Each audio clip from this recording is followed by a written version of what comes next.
There are other symptoms that are even more difficult to diagnose. For instance, the financial situation of the United States.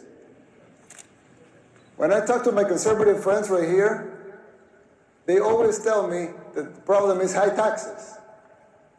But they're wrong. Of course, high taxes are extremely high here in the United States. I give you that. You're right in that. But that's not the real problem.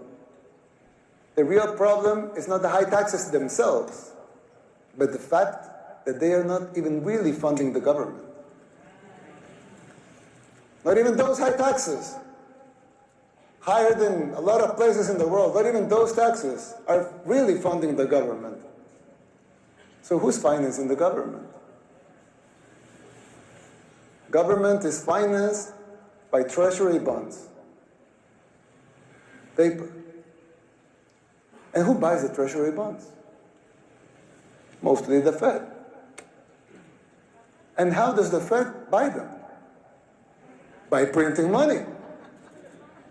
But what backing does the Fed have for that money being printed? The treasury bonds themselves. So basically, you finance the government by printing money out of thin air.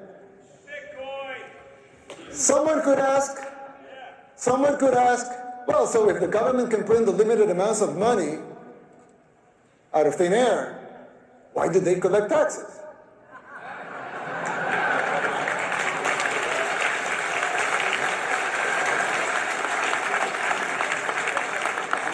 I mean, in theory, it would make sense, right? If they can print unlimited amounts of money, why would they need taxes for? The answer is simple, but it's very shocking. The real problem is that you pay high taxes only to uphold the illusion that you are funding the government, which you are not. It's shocking, but it's true.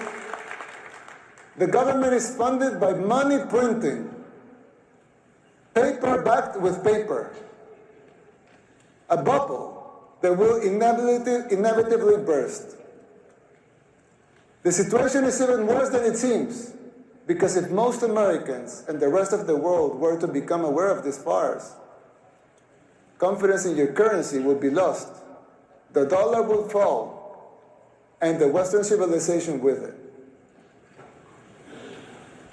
If the next president of the United States doesn't make the necessary policies and structural changes, sooner or later that bubble will burst. There's still time. You don't have to make the same mistakes we did in the 60s and the 70s.